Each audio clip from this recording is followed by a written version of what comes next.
મિત્રો, ગણિતમાં આપણે પ્રકરણ 15 કરી રહ્યા છીએ. પ્રકરણ 15માં આપણે સ્વાધ્યાય છેલ્લે 15.2 જોયું. હવે આપણે 15.3 કરવાના છીએ. આગલા વિડીયોમાં વાત કરેલી એ મુજબ કોઈ વસ્તુને આપણે જ્યારે ઊભો છેદ લઈએ કે આડો છેદ લઈએ તો એ વસ્તુ આપણને કેવી દેખાય તે આપણે આ સ્વાધ્યાયમાં જોવાનું છે. તો પહેલું છે ઈંટ. હવે ઈંટ એટલે એનો આકાર લંબચોરસ જેવો. દાખલા તરીકે આ ટાઈપનો આકાર હોય ઈંટનો. બરાબર છે.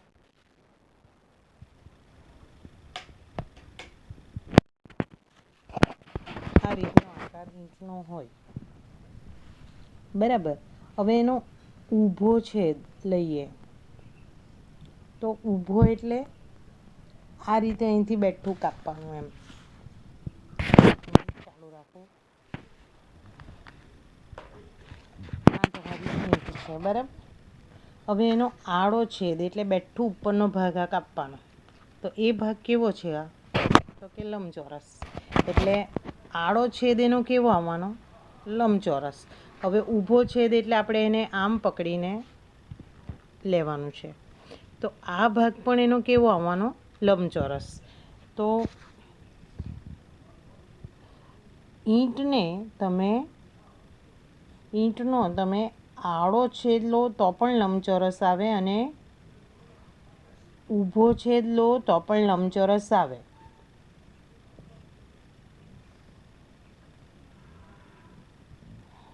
ઊભી કે આડી કાપો તો એ કેવા દેખાય, કેવા મળે, ખ્યાલ આવે છે? આ ઈંટ છે, તેને તમે આડી કાપો તો બી આ લંબચોરસ, તેને આમ ઊભી પકડીને કાપો તો ઊભો ભાગ પણ કેવો આવે? લંબચોરસ. ત્યાર પછી બીજી વસ્તુ છે ગોળ સફરજન. હવે સફરજન ગોળ છે, તમે તેને ઊભું પકડીને કાપો, ઊભો કાપો કે આડું કાપો, બંને વખતે એનો આકાર કેવો આવવાનો છે? વર્તુળાકાર આવવાનો છે. ત્રીજી વસ્તુ છે વર્તુળાકાર નળી. વર્તુળાકાર નળી એટલે લગભગ આવો આકાર આવે. આ થોડું પતલું છે એટલે ખ્યાલ આપણી વર્તુળાકાર નળી જરાક જાડી આવે, પણ એનો લગભગ આકાર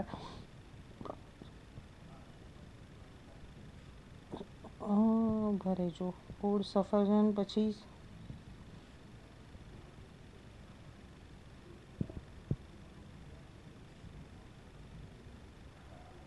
વર્તુળાકાર નળી અને સી શું છે?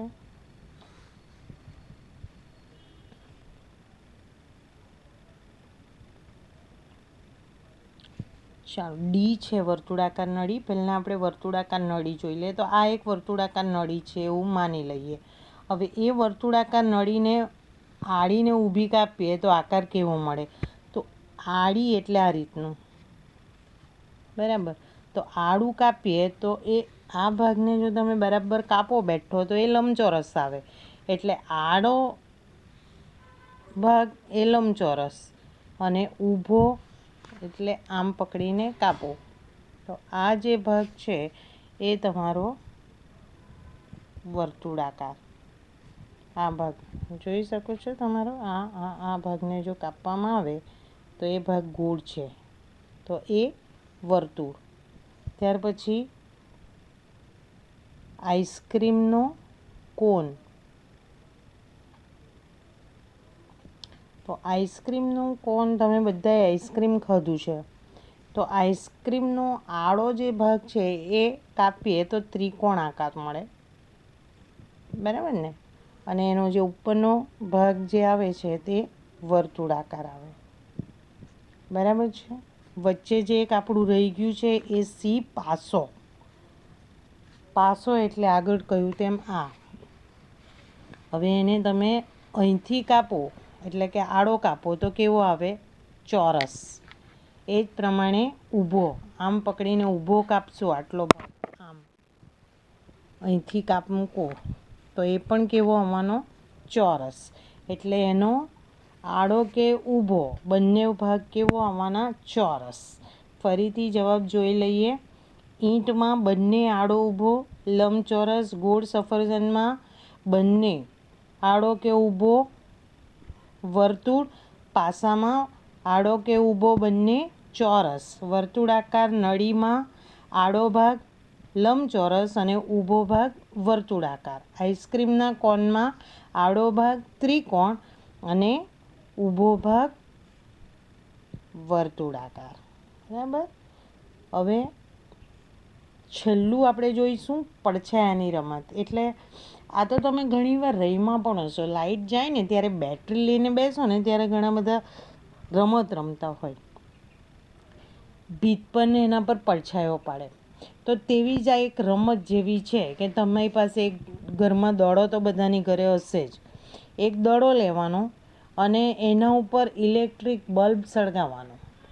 હવે એ ઇલેક્ટ્રિક બલ્બ સળગાવીએ તો નીચે એનો પડછાયો મળે, અથવા તો તમે સામે મૂકો તો તમારી ભીત ઉપર એનો પડછાયો મળે. તો એ પડછાયો કેવો મળે? તો જો દડો હોય તો દડાનો પડછાયો કેવો મળે? વર્તુળાકાર. આ તો તમારે બધે ઘરે કરવા જેવું જ છે, ઘરે કરી શકશો. નળાકાર પાઇપ, ઘરમાં આવી પાઇપ પણ હશે અને પાઇપની હોય તો જરાક જાડી એવી બોલપેન હોય, બંને બાજુથી બંધ હોય એવી લેવાની, અને અથવા તો જાડી પેન્સિલ લેવાની અને તેના ઉપર આ બલ્બ સળગાવો તો એનો પડછાયો કેવો મળશે? તો લંબચોરસ. ટેક્સ્ટબુક, ચોપડી એટલે ટેક્સ્ટબુક, તેના ઉપર આ રીતે બલ્બ સળગાવશો તો એનો પડછાયો એ પણ લંબચોરસ. આપણને પડછાયો શાનો મળવાનો છે? તો આ ઉપરનો જે ભાગ છે એનો પડછાયો મળે એટલે લંબચોરસ. તો આ રીતે તમે જુદી જુદી વસ્તુ ઉપર બલ્બ, સળગતો બલ્બ રાખો તો નીચે એની જુદી જુદી તે પ્રમાણે આકૃતિઓ મળે. ચાલો હવે બીજો પ્રશ્ન. નીચે 3D વસ્તુઓ ઓવરહેડ પ્રોજેક્ટમાંથી નીકળતા પ્રકાશમાં મળતા પડછાયા આપ્યા છે. દરેક વસ્તુ કયા પ્રકારની છે તે નક્કી કરો. એટલે કે ઊંધું આપ્યું. ઉપરના સવાલમાં શું હતું કે કોઈ વસ્તુ લીધી તો એનો પડછાયો કેવો મળ્યો, એના ઉપર પ્રકાશ ફેંકે તો પડછાયો કેવો મળ્યો. હવે ઊંધું આપેલું છે, તમને કેટલાક પડછાયા આપેલા છે, તો તમારે એ નક્કી કરવાનું છે કે આ પડછાયો કોનો છે. તો એનો જવાબ આપણને એક કરતાં વધારે પણ મળે. હવે આપણે આ લંબચોરસની વાત કરી કે પુસ્તક પર, આપણી ચોપડી ઉપર જ્યારે આપણે પડછાયો પાડીએ, અરે બલ્બ સળગાવીએ તો એનો પડછાયો લંબચોરસ મળે. પણ તમે વિચાર કરો, આપણે આગળ ઈંટ જોઈ ગયા કે ઈંટનો તો ઉપરનો ભાગ બી લંબચોરસ જ છે. એટલે ઈંટ ઉપર જ્યારે તમે પ્રકાશ પડછાયો પાડશો તો તેનો આ પડછાયો પણ લંબચોરસ મળવાનો. એ જ પ્રમાણે આપણે નળાકાર પાઇપ લીધો પહેલાંમાં, તો એનો પડછાયો પણ લંબચોરસ મળવાનો. એટલે જો તમને લંબચોરસ આપેલું હોય તો એના વધારે મળે જવાબ. એ જ પ્રમાણે ચોરસમાં પણ એવું જ થવાનું છે. બરાબર ને? જોઈતા જઈએ. જો પહેલું છે વર્તુળ આપેલું છે, આ પડછાયો વર્તુળનો છે, વર્તુળ છે, સોરી વર્તુળનો છે એવું નહીં કહેવાય, પડછાયો વર્તુળ છે. તો આ કોનો પડછાયો છે? વર્તુળે. તો એક તો આપણે અહીંયા જોઈ ગયા દડો, દડોનો પડછાયો વર્તુળ મળે. પણ એવા તો ઘણા બધા આકારના દડા, ક્રિકેટ બોલ, પછી પેલું આપણે તમે અહીંયા ફૂટબોલ, પછી બાસ્કેટબોલ, નાના મોટા ઘણા બધા દડાઓ હોય જેનો પડછાયો વર્તુળ જ આવવાનો છે. મતલબમાં કોઈ પણ ગોળાકાર વસ્તુ, તમારા ઘરમાં લીંબુ આખું ગોળાકાર હોય, એના ઉપર પ્રકાશ પાડશો ને તો તેનો પડછાયો પણ તમને વર્તુળ જ મળવાનો છે. એટલે એના જવાબ એક કરતાં ઘણા બધા આવી શકે. બીજી આકૃતિ આપેલી છે ચોરસ. ચોરસ કોનું મળે? તો આપણે સૌથી પહેલાં જોઈ ગયા પાસો. આ છે એનો બી પડછાયો ચોરસ જ મળવાનો. એટલે કોઈ પણ સમઘન, આ સમઘન છે એટલે કોઈ પણ સમઘનનો પડછાયો ચોરસ જ મળે. ત્યાર પછી ત્રીજી આકૃતિ છે ત્રિકોણ. તો ત્રિકોણ એટલે શંકુ આકાર. આઈસ્ક્રીમનો કોન એ શંકુ આકારનો છે. તો એના ઉપર પણ જ્યારે તમે બલ્બનો પ્રકાશ પડશે તો એનો આકાર ત્રિકોણ જ મળવાનો, એનો પડછાયો ત્રિકોણ જ મળવાનો. તો જેનો પડછાયો ત્રિકોણ છે એવા પદાર્થો, જોકરની ટોપી, આઈસ્ક્રીમનો કોન, બરાબર, શંકુ આકાર છે એટલા માટે. એટલે શંકુ આકારની કોઈ પણ વસ્તુ તમે લખી શકો. લંબચોરસમાં પણ તમે ઘણા બધા જવાબો લખી શકો. કઈ આકૃતિનો પડછાયો લંબચોરસ મળે? તો કોઈ પણ લંબઘનનો, કોઈ પણ પ્રકારનું લંબઘન આકૃતિ હોય તેનો પડછાયો લંબચોરસ મળે. દાખલા તરીકે પુસ્તક, ઈંટ, નળાકાર પાઇપ, બરાબર, પાણીની પાઇપ, નળાકાર પાઇપ, આવી બધી ઘણી બધી આકૃતિ તમને યાદ આવે તમે લખી શકો. અથવા તો તમે પ્રયોગ તમારા ઘરમાં ઘણી બધી વસ્તુ હોય તેના ઉપર વારાફરતી વસ્તુ મૂકીને એના ઉપર બલ્બનો પ્રકાશ પાડશો અને કયો પડછાયો મળે તે તમે જોઈ શકો. ચાલો હવે છેલ્લો પ્રશ્ન. નીચેના વિધાનો ખરા છે કે ખોટા તે નક્કી કરો. સમઘનનો પડછાયો લંબચોરસ હોઈ શકે. સમઘનનો પડછાયો લંબચોરસ હોઈ શકે. તો આ વિધાન સાચું. કેમ? તો પ્રકાશ જો ત્રાંસો આવે એટલે કે આ સમઘન છે એના ઉપર જો પ્રકાશ એમ ક્રોસમાં આવ્યો, ત્રાંસો આવ્યો, તો એનો પડછાયો લંબચોરસ મળી શકે. લંબચોરસ જ આવે એવું જરૂરી નથી, પણ લંબચોરસ કોઈક વાર આવી શકે, માટે વિધાન સાચું. સમઘનનો પડછાયો ષટકોણ હોઈ શકે. તો સમઘનનો પડછાયો ષટકોણ કોઈ પણ સંજોગોમાં નહીં આવે, એટલે એ વિધાન ખોટું. સમઘનનો પડછાયો કાં તો ચોરસ હોય કે કાં તો લંબચોરસ હોય, તે સિવાય બીજો કોઈ હોઈ શકે નહીં, એટલે આ બીજું વિધાન ખોટું. પહેલું વિધાન સાચું. ચાલો હવે સ્વાધ્યાય તો આપણું પૂરું થયું. એટલે આમ જોવા જઈએ તો આપણું ચેપ્ટર અહીંયા પૂરું થાય. પણ અહીંયા એક પડછાયાની રમત આપેલી છે, ખાલી આપણે જોઈ લઈએ કે આ ઘર છે. તો એ ઘરને સામેથી જોઈએ તો કેવું દેખાય? તો આ રીતનું આ સામેનો દેખાવ છે. આ જ ઘરને બાજુમાંથી જોઈએ, સાઈડ પરથી, તો આવું દેખાય. અને છેક ઉપરથી આ હવે તો પેલા હેલિકોપ્ટર કે પેલું એના ઉપરથી વ્યૂઝ લેવામાં આવે એવું કહે ને, તેમ ઉપરથી જોવામાં આવે તો એ ઘર આવું દેખાય. એટલે એક જ ઘરના સામેનો, બાજુનો અને ઉપરનો દેખાવ અલગ અલગ હોઈ શકે. એવી જ રીતે જુદી જુદી આકૃતિઓ માટે તમે સામેથી જુઓ તો કેવી દેખાય અને બાજુથી જુઓ તો કેવી દેખાય, એ તમે આકૃતિ દ્વારા સમજી શકો. હવે આ એક મકાન છે, તેનો સામેનો દેખાવ, બાજુનો દેખાવ અને ઉપરથી દેખાવ, એને આ રીતે આ જુઓ આ રીતે દેખાય છે, તો એને આ રીતે બતાવ્યું આકૃતિમાં. આ જે છે તેને આ ભાગ છે એને આ રીતે બતાવાય. એટલે આપણે જ્યારે નોટબુકમાં કે કાગળ ઉપર આકૃતિ દોરવાની હોય કે સામેથી કેવું દેખાય તો તેને આ પ્રમાણે દોરવું પડે. તમે સમઘનને જોડવાથી મળતી આકૃતિઓ માટે આવું કરી શકો. જુઓ આ એક સમઘન છે. હવે એનો સામેનો દેખાવ કેવો? તો આ. બાજુનો દેખાવ કેવો છે? તો આ. અને ઉપરથી દેખાવ કેવો છે? તો આ રીતનું દેખાય. ઉપરથી જોઈ તો એ આવું દેખાય, બરાબર. તો કેટલાક સમઘનને સાથે મૂકીને પછી જુદી જુદી બાજુથી જોઈને તમારે આકૃતિ બનાવવાની. અને આ રમત છે તમારા માટે. અત્યારે કંઈ પ્રવૃત્તિ નહીં મળે તો આવી બધી રમતો રમી શકો. તે સમઘનને બાજુ બાજુમાં ગોઠવીને દર્શાવવાની છે.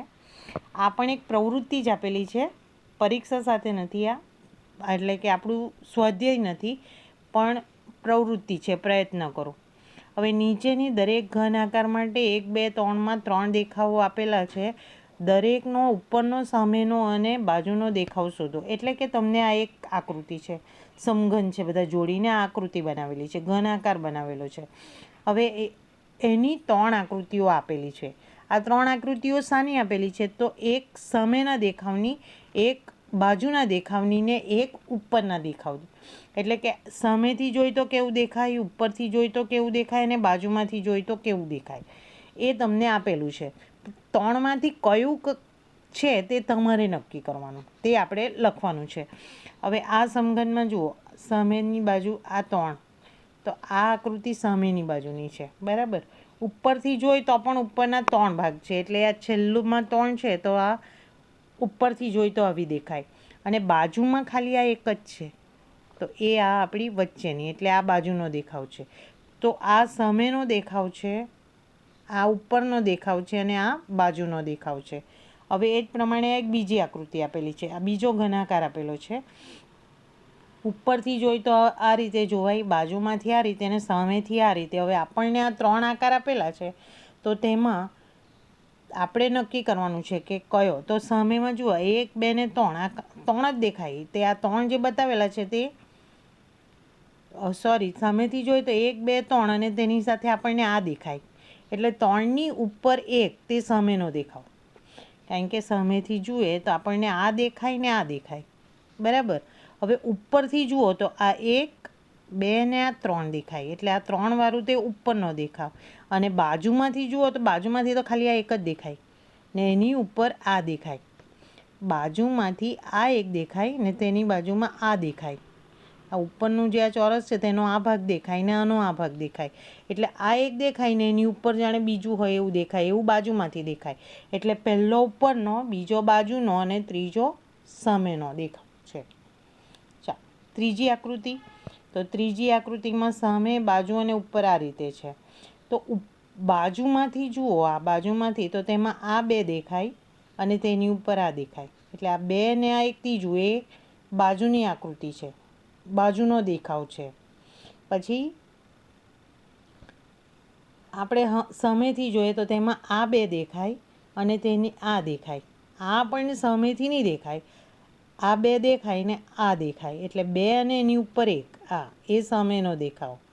અને ઉપરથી જોઈએ તો 1, 2 અને 3 અને ચોથું 1, 2, 3 દેખાય અને આ દેખાય. એટલે આ 4 વાળું તે ઉપરનો દેખાવ. ખ્યાલ આવે છે? તમે તમારી ઘરે આવી રીતના કોઈ વસ્તુ હોય તો તેને મૂકીને આમ ચારે બાજુથી જોવાનો પ્રયત્ન કરજો. પછી આ એક પ્રિઝમ જેવી આકૃતિ છે. તો સામેથી જોઈએ તો આ ત્રિકોણ જેવું દેખાય, તો આ ત્રિકોણ એ સામેનો ભાગ. અહીંથી જુઓ તો આ ત્રિકોણ દેખાય. બાજુમાંથી જુઓ તો આ ભાગ દેખાય, લંબચોરસ આ રીતનો. તો આ લંબચોરસ એ બાજુનો. અને ઉપરથી જુઓ તો આ દેખાય ને આ દેખાય, એટલે આ 2 ભાગ ઉપરથી, બરાબર. હવે દરેકમાં તીર વડે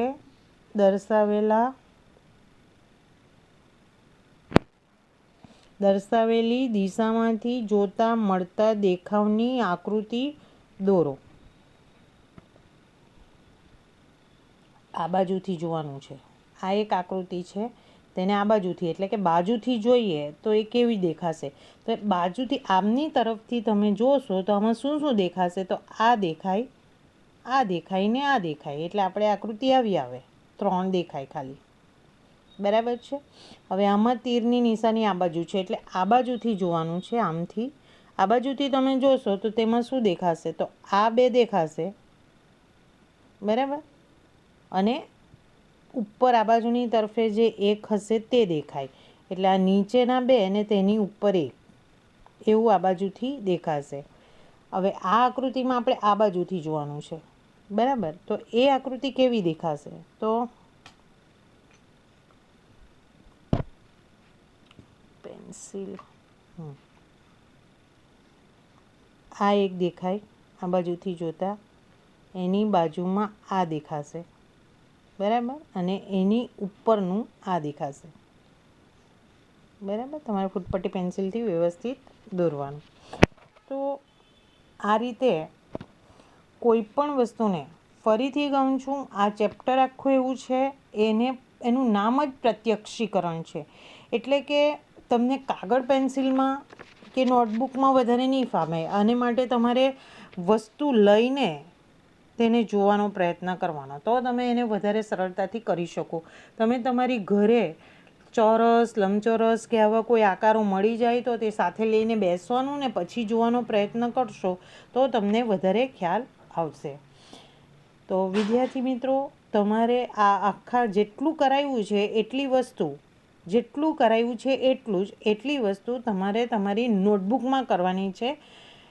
ટેક્સ્ટબુકમાં લખી મૂકવાનું નથી, તમારે નોટબુકમાં કરવાનું રહેશે. બાકીનું ફોટામાં મૂકેલું છે તે તમારે એક એક આકૃતિ, ફક્ત એક એક સમજવા માટે નોટબુકમાં દોરવાની રહેશે.